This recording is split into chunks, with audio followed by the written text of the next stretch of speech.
Thank you for spending some time with us today, especially during this busy time of year for certainly people in my business, but also people day to day. And it's lovely that you're spending some time with us today. We trust that you will find it a good investment in your time and worthwhile to be with us today.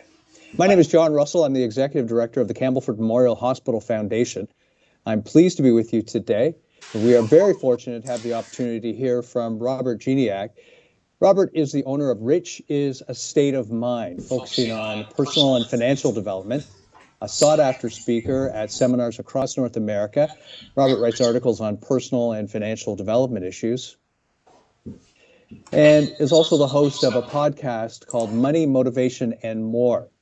He is perhaps best known as the author of the Canadian bestseller, Rich is a State of Mind, and I think got the book there, a novel which examines personal finance as seen through the eyes of a slightly dysfunctional Canadian family, and what Canadian family isn't a little bit dysfunctional.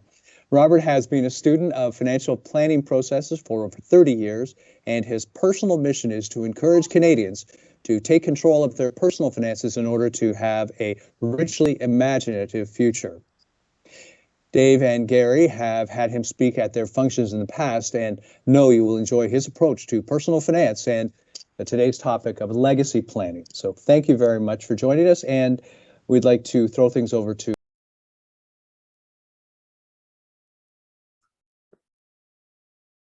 Hi, I'm Robert Geniak. Welcome to my kitchen. Why am I coming to you from my kitchen rather than a fancy panel boardroom or my office for that matter? It's a valid question. I chose this as the location for today because kitchens are the centers of our homes and the place where the best conversations often occur. What I'm hoping is that during my time with you today that I'm going to share a thought, an idea, or a concept that's going to spur a conversation. No, actually, I want to spur a great conversation in your own home. And when that great conversation occurs, my guess is it'll happen in the kitchen. With that as our starting off point, here we go. I'm author of the Canadian bestseller, Rich is a State of Mind. It's a novel about personal finances seen through the eyes of a humorously dysfunctional Canadian family. Yes, it's true. I wrote a book about your family. Oh, but don't worry, I wrote a book about my own family too, because we all tend to think our families are humorously dysfunctional in their own special way. You haven't heard about the book? Hey, that's not a problem. Today's session is not about the book. Today's session is not even about me, the author of the book. It's about something far more important. It's about legacy. Chapter 16 in the book is called The Legacy Lives On, and it's what I'd like to share with you today. But first, I'd like to give a big thank you to both the Trent Memorial Hospital Foundation and the Campbellford Memorial Hospital Foundation for hosting today's event, and to our sponsors today, Dave and Gary Sharp of Lighthouse Wealth Management. So let's start here. What is legacy? What does it mean? It's a small word. It only has 6 letters, but it has a big meaning, and it often has a lot of emotion attached to it.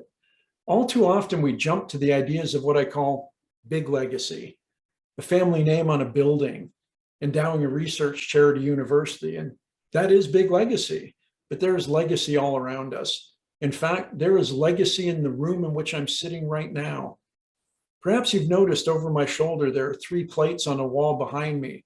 These plates are the legacy of 3 very important women who each shared their kitchen and their love of cooking with my wife.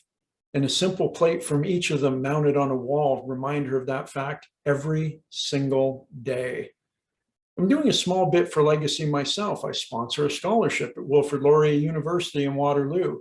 It's a chance for me to give back to a school that impacted my life and my career. Now, typically, by dictionary definition, legacy is defined as a gift of property, especially personal property, generally by a will, and often known as a bequest. Now, from the definition I just gave you, you understood what the most important word in that definition was, right? Well, here's a hint. Sounds like pill, starts with W. Yes, it's will. And everyone watching today's session has one, right? It's updated, current, right? I dedicate an entire chapter of the book to this concept. and I'll share it with you. I get more feedback about one line in my book than any other in it. And it's this: if you die without a will, you show complete and utter disrespect for the people in your life you said you loved. I think it's a pretty powerful statement, and I think it's pretty important. So I'm going to say it again. If you die without a will, you show complete and utter disrespect for the people in your life that you said you loved. And since a will can often be the starting point for defining a legacy after we go, isn't it a good idea that we define our thoughts and wishes for those that we entrusted of taking care of it once we're no longer here? If you don't have a will, and I cannot stress this more, please, please get that taken care of. Do not be part of the estimated 40 to 50% of Canadians who do not have a legal, valid will. Be a hero. And I'm not using that term lightly. Be a hero to those you leave behind. Okay, I'm going to get off my soapbox for now. We have some time traveling we need to do. Let's go back in time to 2020 BC. No, I'm not transporting us 2 millennia back. I'm just going back about 2 years to 2020 BC, before COVID. If there was anything keeping us up at night at that point in time, it might have been a bit about our personal finances. I don't know, money, perhaps the concept of the word rich. Here we have another tiny little word, only 4 letters this time, but this one has plenty of emotion attached to it. What does it mean to be rich? It means something different to every single person. Is it all about money? Nope, not about money at all. In fact, it rarely is. One might even say, oh, I don't know, rich is a state of mind.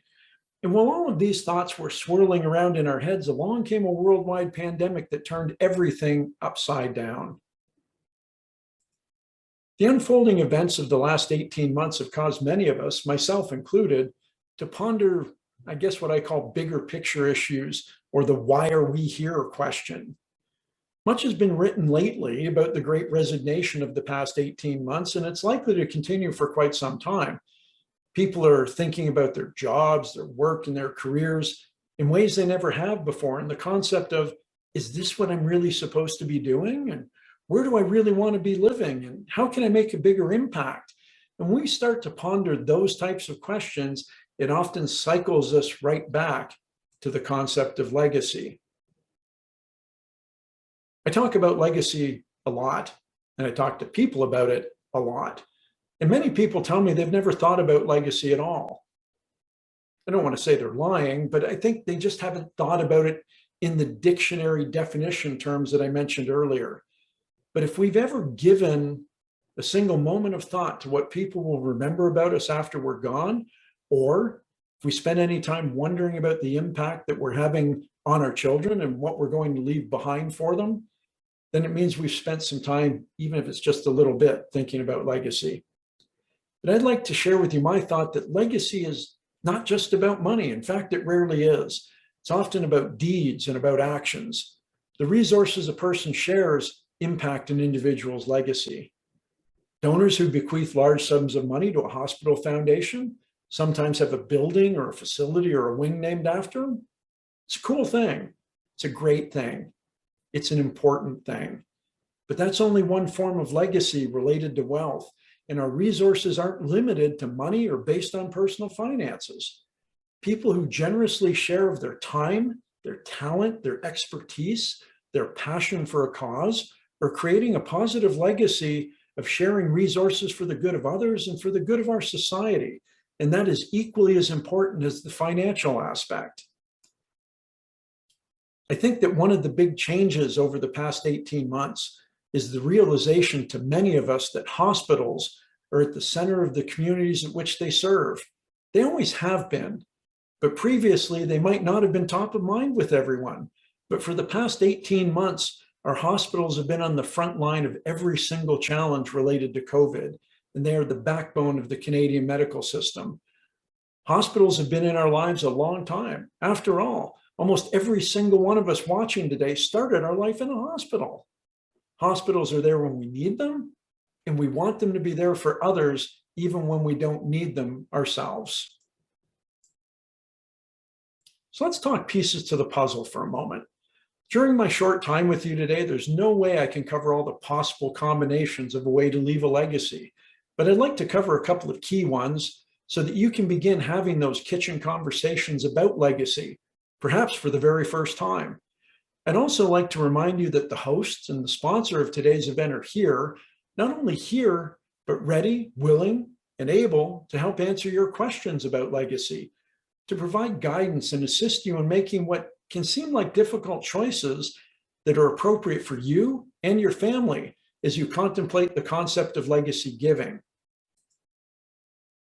I think it starts with this question. Where do we start? What would I like to leave behind?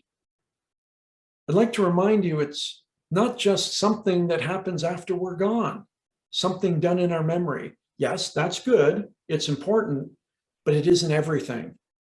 Legacy in terms of gifting can start today, right now, while we're still here to see the impact that we're making and to share the feelings that come with making that impact. I get the opportunity every year to have a conversation with my annual scholarship recipient. And I can tell you this, it's one of the best conversations I have every year. To hear these young adults talk about their university education, the passion and plans they have for their future, they talk with an enthusiasm that, quite frankly, we could all use a little more of. And it simply reinforces that my small part is having an impact. We all remember Terry Fox's Marathon of Hope, but do you remember what it was he asked for from the people supporting him? He simply wanted every Canadian to donate $1. A single dollar from every Canadian is what he wanted. So starting today, if we start with a small monthly, semi-annual, or annual contribution to your hospital foundation, it can help encourage those around us to do the same.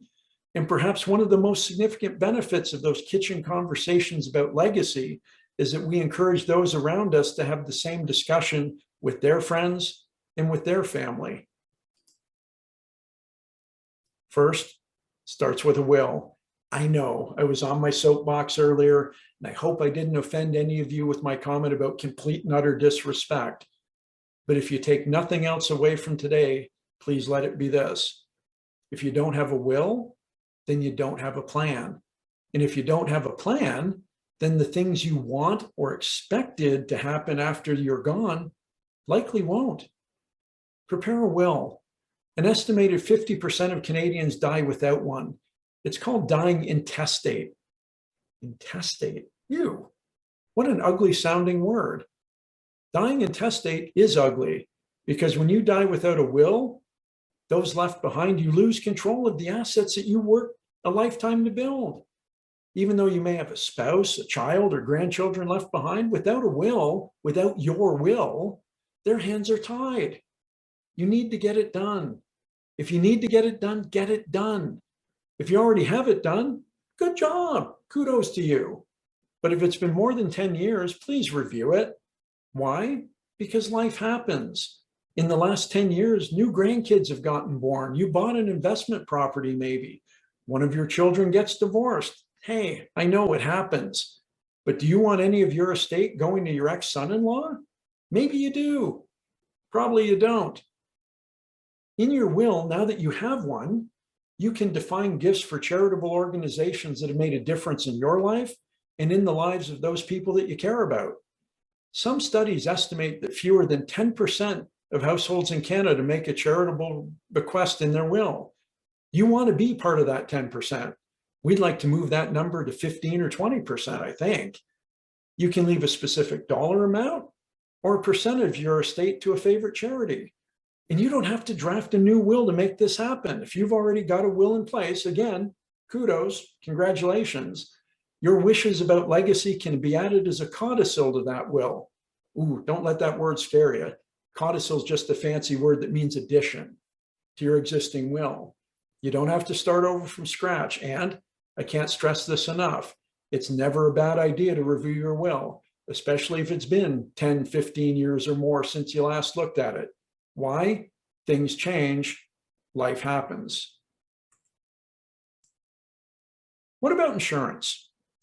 Life insurance can be an excellent and very cost-effective way to create legacy. You have the option of naming a favorite charity as a beneficiary of new or existing life insurance policy. If you wanted to, you can even split beneficiaries across an insurance policy.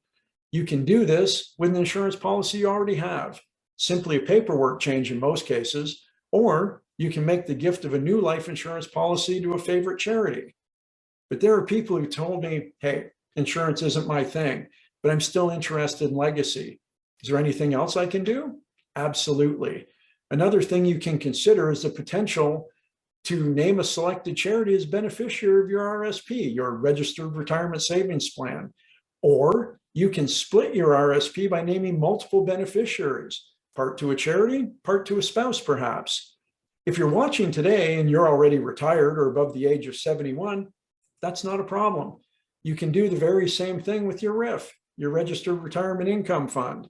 And you can even do it with your TFSA, your tax-free savings account. In short, in any place where you have the opportunity to name a beneficiary, you have the opportunity to create legacy.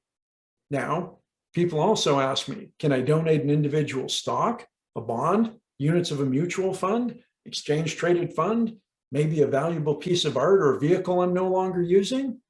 The answer to that is yes, but I'm going to recommend that you seek out the advice of a professional for the best way to do that, because that brings us to the next thing that I suggest you might just have a passing interest in.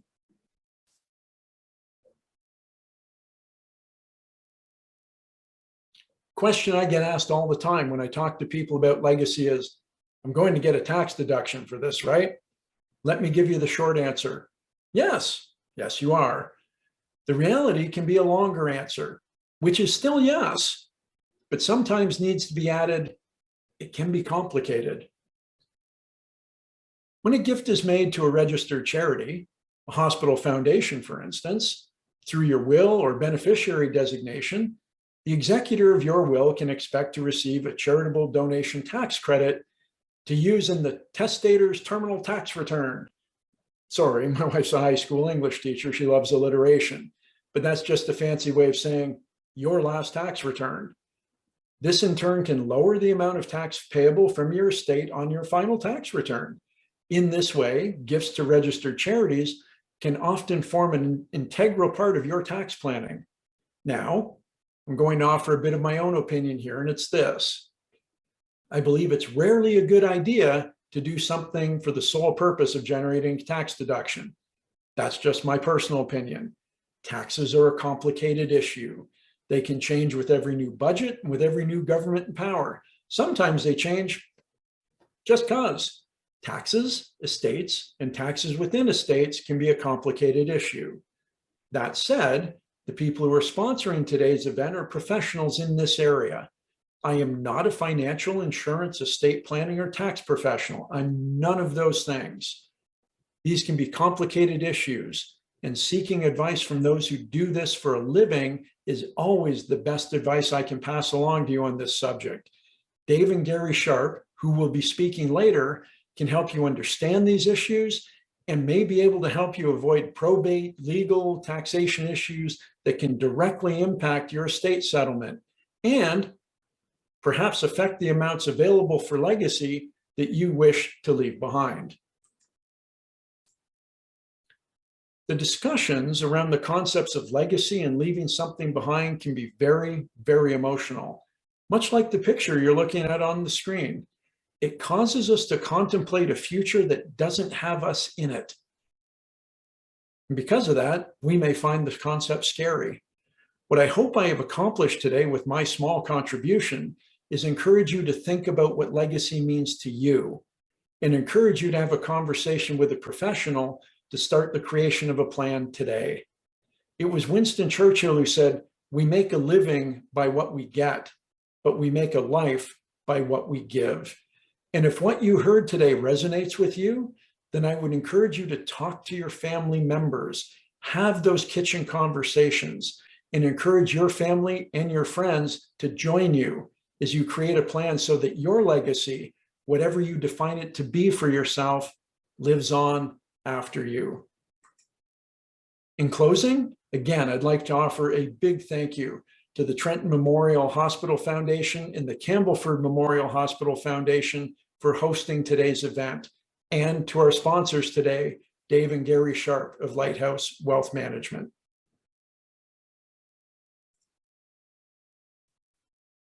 I'm back in the kitchen.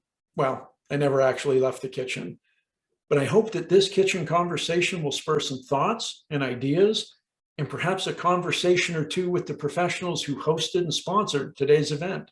It never hurts to have a conversation about something new, even if we can think it's a little bit scary at times.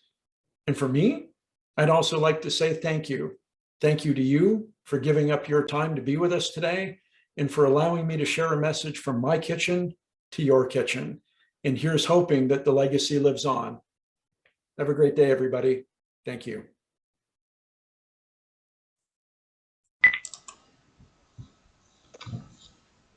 Well, that truly was inspiring and encouraging. And I'm happy to report that I'm sitting at the end of my kitchen table, just ready to jump right in and take to heart some of the things that Robert said. You know, it's always important to think about legacy giving. And the one thing that was told to me years ago that resonated quite a bit was that we have three choices in life: where to leave our money, the government, which is taxes, to a charity, or to our heirs. And we should really only pick two. And who do we want that to go to?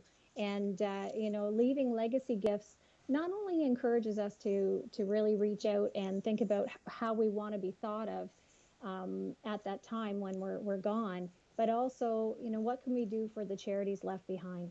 So I'd like to thank Robert again for speaking with us today. It was very intuitive, very thoughtful, and undoubtedly, you know, it leaves us with one of the best feelings when we can see philanthropy in action and how it can enhance the quality of life for all of us in our.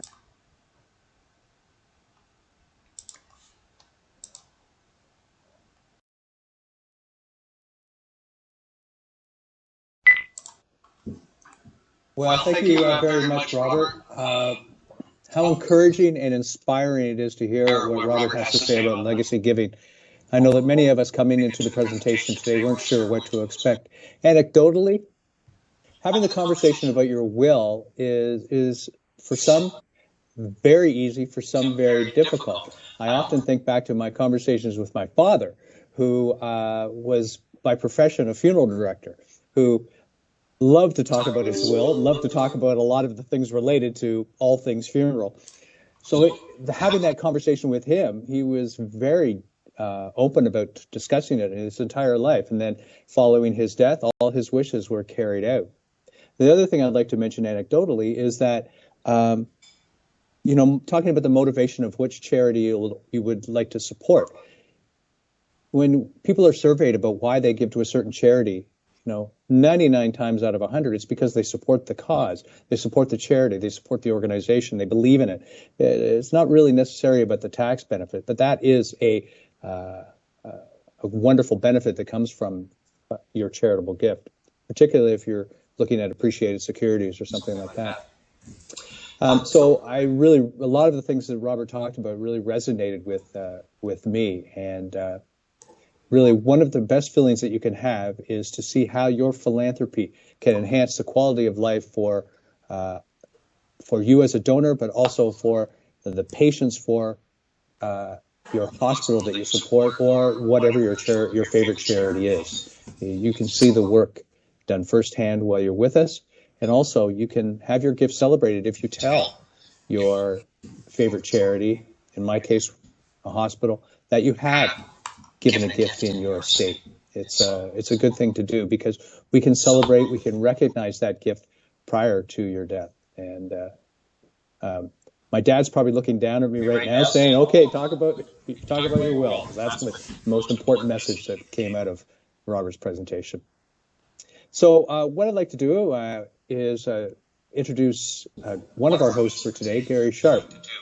Gary graduated from the University of Guelph with a Bachelor of Science, but after watching his father, Dave, enjoy the freedom and responsibilities that come with being an entrepreneur, decided to take the path of being his own boss. And he and a business partner opened up Presqu'île Lanes and Family Restaurant in 2000. Although they decided to free up some more of their time by closing the restaurant, Presqu'île Lanes continues as a thriving 5-pin bowling facility with programs for hundreds of people in the Brighton and surrounding area. In 2005, they were awarded Business Owner of the Year for a small business, given out by the Chamber of Commerce. In 2013, Gary became a fully licensed financial security advisor and began working with Dave at Lighthouse Wealth Management. His responsibilities include servicing and promotion of various financial products to their clientele. In 2015, Gary completed his Elder Planning Council designation and has recently started working to earn his Certified Financial Planner designation.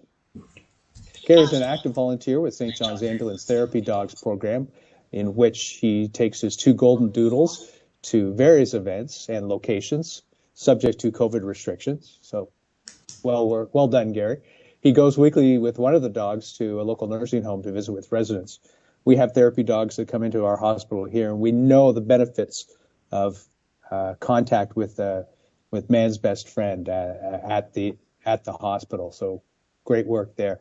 Both his dogs also do agility training, which is often keeping Gary quite busy running the obstacle course with the dogs, but also being left behind by the dogs. So, everyone, I'd like to welcome Gary Sharp to do a presentation for us today as well.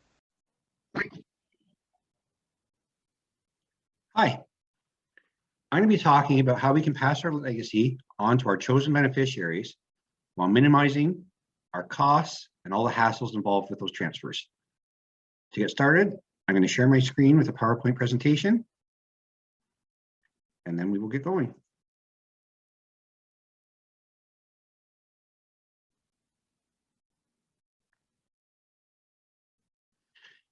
All right, so how do we maximize our estate?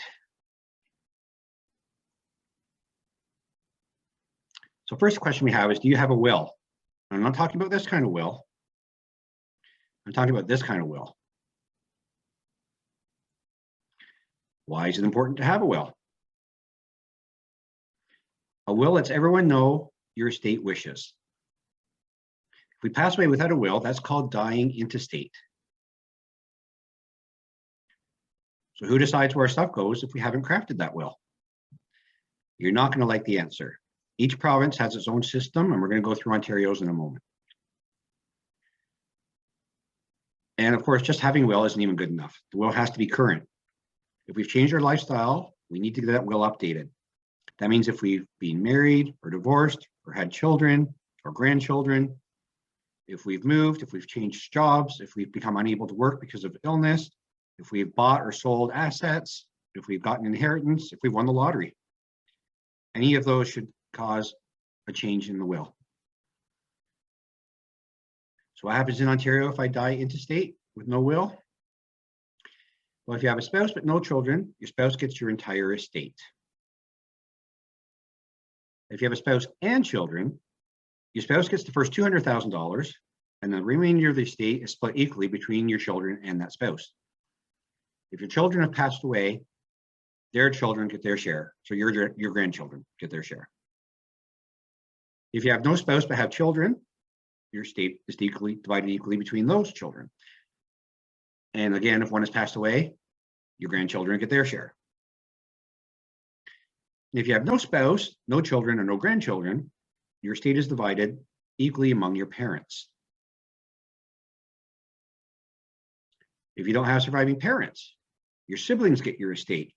And again, if they're not surviving, it goes to their children, which is your nieces and nephews. If you have no nieces and nephews, then your estate goes to your next of kin of equal degree. So that's determined by counting upwards from you to the next common ancestor and then back down to that relative. And lastly, if you have no kin at all, the estate becomes the property of the Crown. I told you you wouldn't like those answers. So that's one of several reasons why it's important to have a will. However, wills come with their own set of problems. The will could have been drafted incorrectly. The estate might not be properly executed.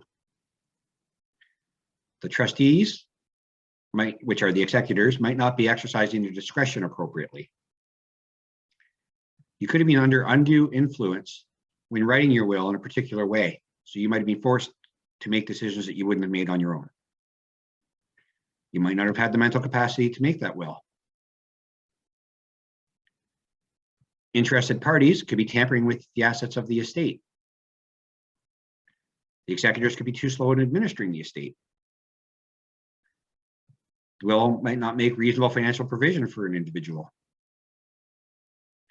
The executors could be acting inappropriately, or the will might simply not be fair. So how can we avoid some of those problems with the will? Well, I wish there was a product we could use for our investments so when we pass away, it just goes where we want it to quickly and easily with no costs. Oh wait, there is. Unfortunately, wills are important and they're a necessary evil because they let people know what our wishes are after we're gone. But another major problem with a will is that everything listed in your entire estate must go through probate when we pass away. Now, that being said, just because things are probated, probate fees no longer exist. In 2016, the government did a complete overhaul of the system and they replaced probate fees with what's called the estate administration tax, the EAT. As financial advisors and planners, we get a kick out of that one because EAT, eat, it's eating your assets. This new EAT also falls under the Retail Sales Tax Act, which gives the government repercussions to go after lawyers and executors if they aren't properly distributing your assets and are trying to hide assets from the government to avoid those taxes. Those executors and lawyers can now do jail time or get heavy fines. So how can we legally avoid the estate administration tax? Well, unfortunately, we can't avoid it on everything. Some things have to go through our estate when we pass, such as our home and other properties, and most bank assets. However, we can pass the bulk of our financial assets directly to our beneficiaries, skipping the whole estate settlement process and the EAT while providing other benefits. And we do that by putting as much of our investments and spare cash as possible into what's called a segregated fund. So how does this work? So there's two sides to the financial industry. There's the Bank Act and the Insurance Act. So under the Bank Act, which is most of your bank assets, including GICs and your value of your home, when you pass away, those assets have to go through the will and the estate. All right. Whereas under the Insurance Act, if we use segregated funds with named beneficiaries, all those assets go directly to those named beneficiaries and stay outside of the will and the estate.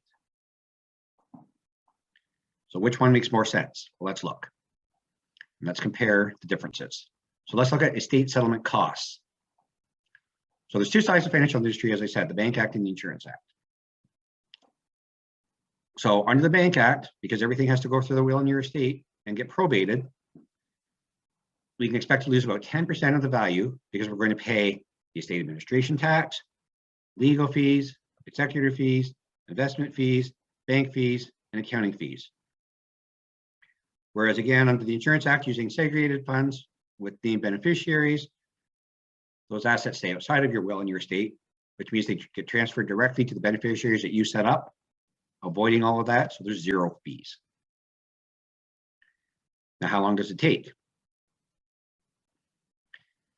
When we go through probate, your beneficiaries are not supposed to receive their share of the estate until it is 100% settled.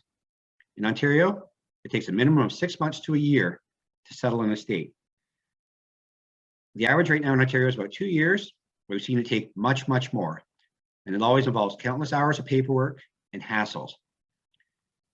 And of course, if the estate is complicated or siblings are squabbling over the money, it can take even longer. And of course, the more longer it takes and the more complicated it is, the higher the lawyer fees are going to be. But again, if we set up using segregated funds with named beneficiaries, it skips the probate process and goes straight to the beneficiaries. All they need to do is sign a claimant statement, provide us a death certificate, and we're done. 2 to 3 weeks and they'll have their share of the assets. And of course, segregated funds also have other perks. Your principal is 100% guaranteed on your passing if the fair market value has dropped below the book value of your investments. So other than GICs, investments elsewhere are not guaranteed.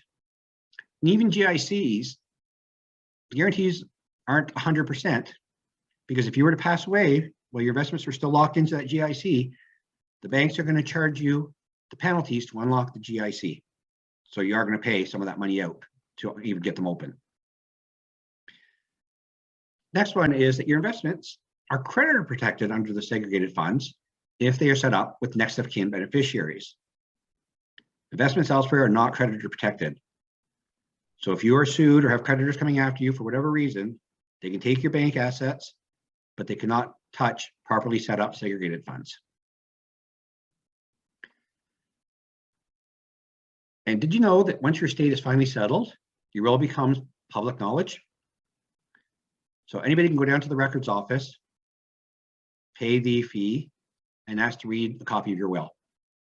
And that leaves it open to be challenged. And in Ontario, we can challenge a will for up to 2 years after that public knowledge becomes available.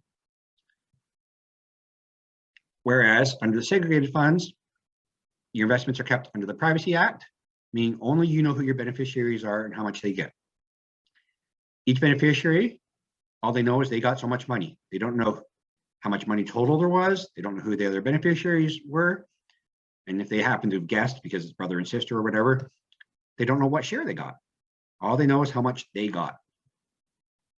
And as such, they can't contest your decisions. Now, a lot of people ask, why not just go joint with my child and avoid the whole headache? And we get this question a lot. In the old days, it used to work. But when they rebuilt the system in 2016, the rules changed, and it's much less appealing to put your child jointly on your accounts now. Here's why. Number one, just because they are joined on the account does not mean the account will avoid probate. It can still be probated. Number two, that money is now legally accessible by your child, and they can do whatever they want with it. It almost makes elder abuse legal, and we've seen children drain their parents' bank accounts. Number three, if your child divorces, their spouse is entitled to half of their money. Well, of course, half of your money, if they're joint, is theirs. So half of their half, 25% of your money, goes to the ex-spouse. Even worse, if your child passes away, the spouse is entitled to 100% of their assets. Well, half of your account is their assets, so you can kiss half of your money goodbye. And lastly, any taxable growth on that account has to be split between you and your child, which can be better for you, but it could harm your child when it comes to tax time. So I'm going to summarize the two different approaches by looking at an example. So let's look at this approach first. I had $100,000 invested at the bank in a high-risk investment. The markets crashed and my investment dropped to $50,000.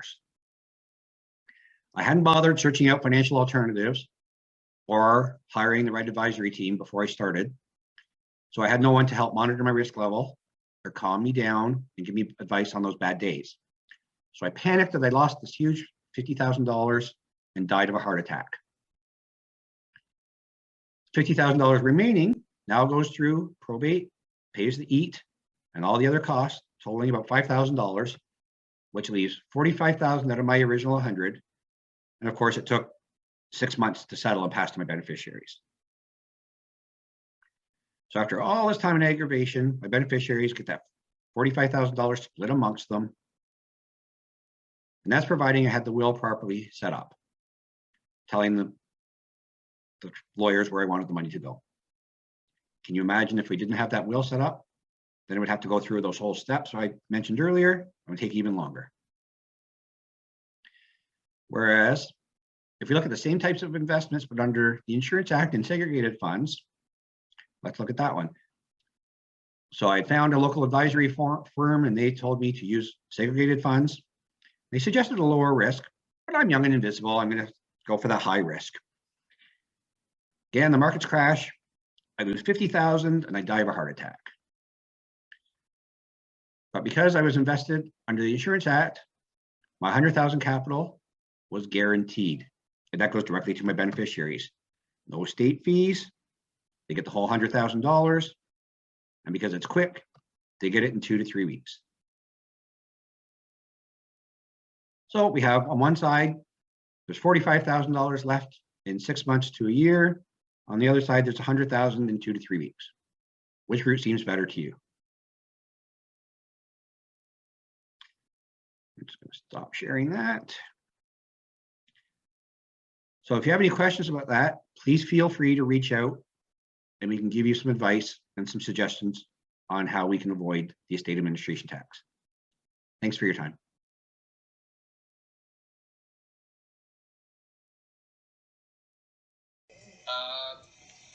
Thank you very much, Gary, for sharing that with us. Have obviously learned from one of the best. Compliment Dave there. Congratulations on your great work. And we'll in a minute we're going to be hearing from Dave.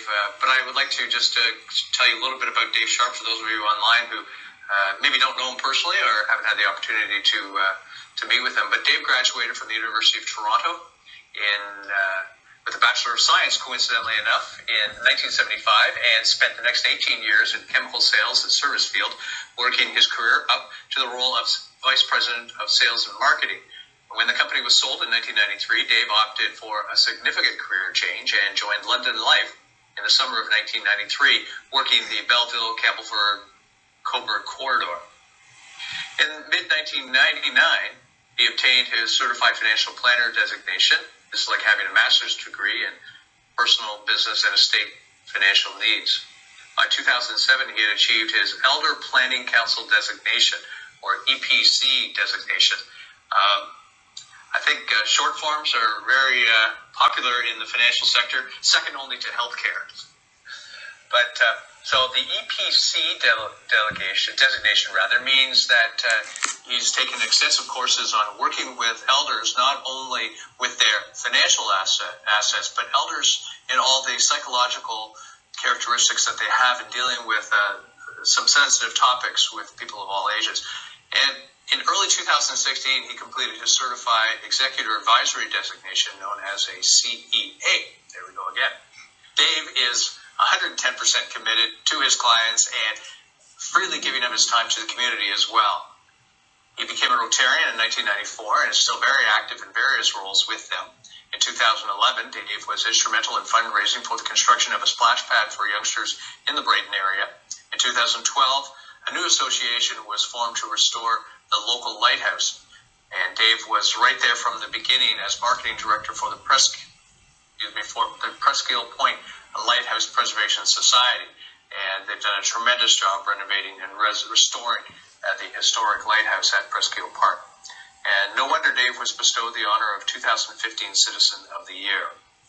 Today, as the founder and senior managing partner of Lighthouse Wealth Management, Dave is actively working with those interested in protecting and maximizing what they've worked so hard for all their lives to protect that. So, Dave, welcome. And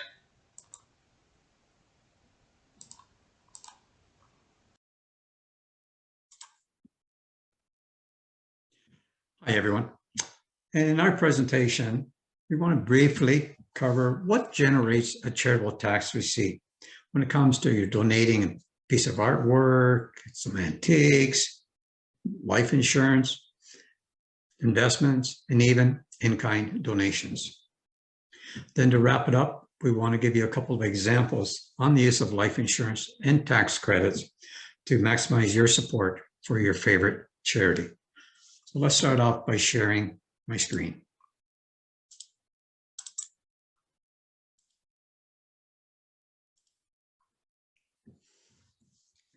The obvious question is, what would the world be like with no charity? And continuing on to the theme, leaving the legacy. So when it comes to charitable tax receipts from your registered charities, what is really involved? Well, if you give a cash donation, a check, Visa credit card, you're going to get a charitable tax receipt for that exact amount. It's $1 on the dollar, no questions about it very straightforward. On the other hand, if you give some artwork or antiques, what's going to have to be professionally appraised? And appraisal is going to be based upon fair market value. And of course, the tax receipt cannot be issued for more than a fair market value. So if you donate a piece of art for a charity auction and it only gets $2,000 at that charity auction and you thought it was worth $5,000, the registered charity can only give you the tax receipt for the $2,000. Likewise, perhaps you donated a dinner for a charity auction and you raised $1,000 on that. Can you claim the receipt for $1,000? Ask for a receipt for $1,000? No, you have to get the $1,000 receipt minus what the benefit was to the consumer. So let's say the benefit, if they went out to a restaurant and there was 4 of them, might have been $300. They would only get a charitable tax receipt for the $1,000 minus the $300 or $700. A little bit complicated, a little bit muddy, but we can get through that. Then there's the investments. Well, if you have $100,000 in investments and you give that to your favorite charity, they're going to give you a charitable tax receipt for the $100,000, which is the fair market value of those assets at the time of the donation. But there is a good thing about donating investments. For example, if you were to sell the $100,000 of investments and then donated that proceeds of the $100,000 to your favorite charity, yes, you are going to get a charitable tax receipt for the $100,000. However, Revenue Canada is saying that you will still have to claim the capital gains associated with that. So let's say that capital gain, you bought that investment for $60,000, but it grew to $100,000. You're going to have to claim the capital gains on that difference of the $40,000 growth. Now, the good news is that if you did your planning property and donated that investment to the charity and then they sold it, you will still get your receipt for the $100,000, but you will also get an additional tax benefit that you do not have to claim the capital gain, which we said earlier was $40,000. So a little bit muddy again, but still understandable. So it's a good thing that the government does that. And then of course, there are those that provide in-kind donations. I go out and I spent 15 hours on a project on behalf of my charity, and I figure my time's worth $20 an hour. So I want a charitable tax receipt for 20 times 15 is $300. No, cannot give you a charitable tax receipt for an in-kind donation such as that. Okay, so some people expect that, but you're certainly breaking the charitable tax rules. And in fact, if caught, the registered charity could actually lose the ability to issue tax receipts in the future. So again, just 4 examples of what you can expect or should not expect when you want to receive a charitable tax receipt. Another one is I want to take a brief minute about is to let you know about another option. This is our own personal charitable family foundation, and it's named after Sherrod, S-H-A for Sharp, R-E-D for Redcliffe, which is my wife's maiden name. Over the years, we have donated to this foundation and of course received charitable tax receipts for those donations. However, anyone can donate to someone else's family foundation and get a charitable tax receipt. The nice thing about owning, use that bluntly, your own charity is that each year we are advised how much money we must donate, and I say must donate, to our charity. And that's usually related to the prior year's growth and then a percentage of the overall investment amount. So at the end, we still get to choose which charity or charities we can donate to. But when we do that, we do not get a second charitable tax receipt because we've already got one. So we can't have our cake and eat it too. But the nice thing about it is that this is now in perpetuity, and we'll know that the foundation will always be managed by a family member. So that's kind of important to us. Then now I want to talk about life insurance policies. If you have an old life insurance policy that's paid up, you can donate it to your registered charity and get a tax receipt for that exact cash surrender value. That's the amount, it's not the death benefit, but it's the amount of cash that's held up. inside that policy. Some old policies have high cash values. Some old policies have very low cash values. Again, we can help you clarify that. Now, let's say you have a life insurance policy you really don't need anymore. You don't believe you need it, and it's not paid up. You can still donate it to your registered charity and get a tax receipt for the actual cash surrender value again. But you also get a tax receipt each and every year for the ongoing premiums associated with keeping that life insurance policy in force. Or perhaps you just want to buy a life insurance policy. You can't afford a big donation from your estate, but you know what? You can afford $50, $200, $1,000 a month for a life insurance policy. Well, you buy that life insurance policy and then you transfer the ownership or donate it to the registered charity, and then you will get a charitable tax receipt for the ongoing premium. So that's kind of neat in that regards. There's just so many reasons to donate to your charity using life insurance. I already said you can make a significant gift even though you have limited resources, but also from a charity's perspective. Receiving a donation as the beneficiary of a life insurance policy is easy and certainly more certain than from the estate. Earlier, Gary talked about some of the problems with estate settlement. Best still, what about this feud? I mean, it's pretty public these days with the Roger family and the foundation of the Rogers family and how they've been making their estate wishes and control of the company very messy and very public. So again, life insurance is so easy and so quick. And let's be honest, folks. When you die, someone's going to get your life insurance proceeds. So that's a pretty blunt statement, but that's reality. So let's look at two examples of life insurance. Here's the first scenario. Dave and Jean are both age 65, and they're relatively healthy, non-smoking individuals. They have about $500,000 of their RSPs presently, and they have some tax-free savings accounts as well. Now, their financial planner, Mr. CFP, he suggests statistically that by the time Jean's age 85, they will both be dead, and that their estate will have a tax liability of over $250,000.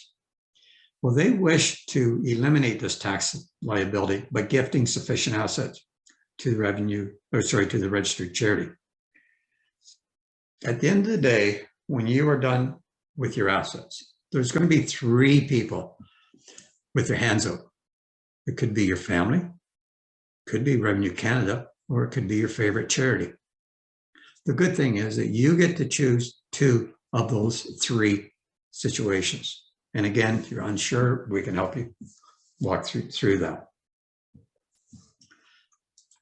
So Revenue Canada says, if you want to get rid of that $250,000 tax bite, you need to donate about $500,000 of non-registered assets. Well, they didn't have that much, you know. So Mr. CFP, he explained to them how life insurance could fit their needs of estate settlement and charitable giving on a more cost-effective and it's certainly a more tax-efficient way of donating. What they did know is that Mr. CFP suggested they could afford $10,000 a year to achieve their estate wishes and not impact their standard of living. So they went out and they purchased a $500,000 universal life policy with a monthly premium of about $870 a month. The death benefit on that, we've already said, was about $500,000. And upon their death, 20 years from now, approximately at Jean's age 85, their estate made a donation to the charity of that $500,000. Now, do the math. Total premiums paid over that 20 years, is 20 years at $867 a month, equates to $208,000. Now, some people say, well, why don't I just invest that? Well, first thing, two things. One, if you invested that $867, and let's say you had a safe investment at 3% GIC, tell me where you're going to get a 3% GIC these days, that after 20 years, you would have accumulated about $241,000 in after-tax proceeds. That's assuming a 52% marginal tax bracket. So $242,000, that's probably going to cover most of that $250,000 tax liability. So Revenue Canada's paid up but you have nothing left for your charity. And is that what you wanted to do? So again, each case is different, and we're certainly here glad to provide comments related to your specific needs. But one thing that I didn't point out about this last scenario is that the $10,000 premium. What about it? Well, the nice thing about it is twofold. One is that if they were to die a year later, the charity is going to receive the $500,000. That's fantastic news. But the other thing is they're also going to receive a charitable tax receipt for that $5,000. And for the $10,000, and that's going to amount to about $5,000. So, so you could think, hey, I'm a little type guy, very generous. I'm going to take the $10,000 I know I can afford, and then I'm going to throw that $5,000 charitable tax receipt on top of it. So I can really afford a $15,000 charitable tax receipt. And that means 50% more benefit to the charity of my choice. I think that's just a fantastic way of doing things. The second example is just, what can I afford? Because I don't have $500,000 to leave to a favorite charity. But what I can do is, I know I can afford $200 a month. And this is just one example. So here's one based on a non-smoking individual, or perhaps a couple. Let's assume for age 65. If I was a male, the $200 a month would give me $56,000 of life insurance policy that I could leave to my charity, or perhaps I just want to leave it to the kids and leave a legacy in that regard. Or if I was a female, the same $200 is $71,000 tax-free death benefit. The nice thing about women is that they are expected to live longer, so therefore their life insurance premium are lower. Now, the other thing, of course, is joint. You can also get a joint last to die policy, which will double the tax for this particular example, from a $56,000 male to a total of $112,000. Just recognize that $112,000 is only paid out upon the death of the last surviving couple. Again, pretty substantial amounts.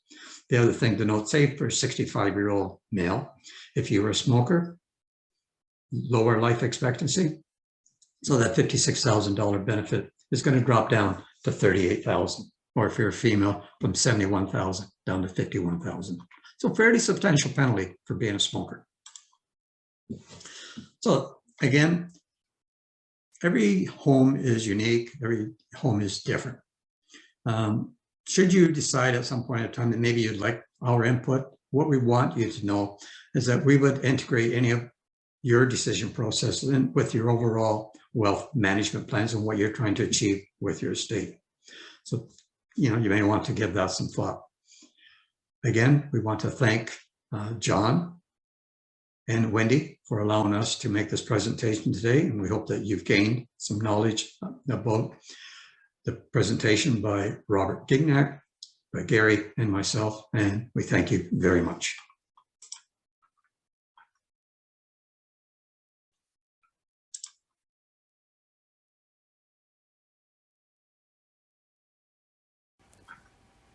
Excellent, Dave. Thank you very much for sharing. Thank you to Gary and Robert as well. Again, a couple of thoughts that I had when listening to your presentation. We are seeing more and more gifts of appreciated securities right now, at least at our own organization. I think people are seeing the benefits of donating a share or appreciated stock to their favorite charity. The markets have overall, today being the exception, I guess, markets have been doing pretty well. And I think maybe they are, people are wanting to reorganize their portfolio based on the way the markets have been performing and the many charities that have been the beneficiary of that. The other thing is we have several life insurance policies out there that have recognized our organization in their beneficiary, as being a beneficiary, and that we're very blessed to have. So I wanted to thank Robert and Gary and Dave for all of your guidance today and your thoughts. We really appreciate your input and your ideas. I'd like to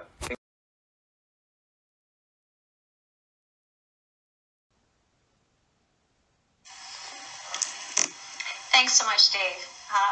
It's always great to have a refresher course and that added reminder of how important it is to look at our estate plans. And one thing that always comes to mind with when we encourage people to do gifts of life insurance is the fact that you can give with your heart, not necessarily your head, in the sense that I can give a bigger gift than what I can maybe afford to give, so that my charity can do even better, or my heirs in the end can do even better. So we really appreciate that reminder for that. And thank you to Robert and Gary as well for providing us with more and more insight as to how we can help look at our own estate plans and make our community a better place. I know from the Trent Memorial Hospital Foundation, we've been a grateful recipient of many a legacy gift, and it's those gifts that allow us to be able to fill the gaps from the government funding that helps look after the operating costs at our hospital to what the actual needs are to make patient care even better. So it's very important to us as a charity to be able to sustain our organizations. There are many good causes out there, and I hate to think that we're competing, but we all have needs that need to be met, and they're very great needs. But I do look at the legacies and the importance of them. I look at the Case Stafford Fund, a $1.2 million gift given to us in 1997, and it has more than surpassed its principal amount, giving out into the community, to other charities and to our staff at the hospital for education. And I too, like Robert mentioned earlier, talking to the bursary recipients, we've supported education for kids getting out of high school, going into healthcare, students at Loyalist going into nursing. Having these estate plans means that you can help do something bigger and better with what you've worked your life for. And, you've worked your life, and it's kind of a nice thing to know in the end how much you've accomplished and what you can do with that to make the world a better place to live in. So on behalf of the Trent Memorial Hospital Foundation and the Campbellford Memorial Hospital Foundation, I'd like to thank both David and Gary from Lighthouse Wealth for sharing your insight with us today and providing this opportunity to hear Robert Gignac and, his